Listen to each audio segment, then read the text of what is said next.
I mean, $10 million in a week.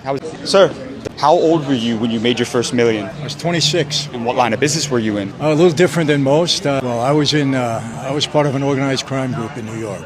Organized crime? Organized crime, Mafia. You were in the Mafia? Yeah. How did you get into the Mafia? My dad was the underboss of one of the major families, the Colombo family, and my dad proposed me for membership. What's the most amount of money that you made in a single day? Well, let's go for a week. I mean, $10 million in a week. How is that possible? We were defrauding the government out of taxing every gallon of gasoline, and I was selling 500 million gallons of gas a month. What's the lesson about business you learned from doing business in the Mafia that school will never teach somebody? Well, there was a guy that was really in bad shape. I gave him a job. I gave him $3,500 a week back then to go to gas stations and collect my money. Somebody handed him a paper bag, they brought it to me. That was it. After about 6 months, he came to me and asked for a raise. And I said to him, I'm doing you a favor. Well, your problem is you're counting the money in the bag and looking at how much money I'm making and think that you deserve that. I said, so you're fired. But it taught him a lesson.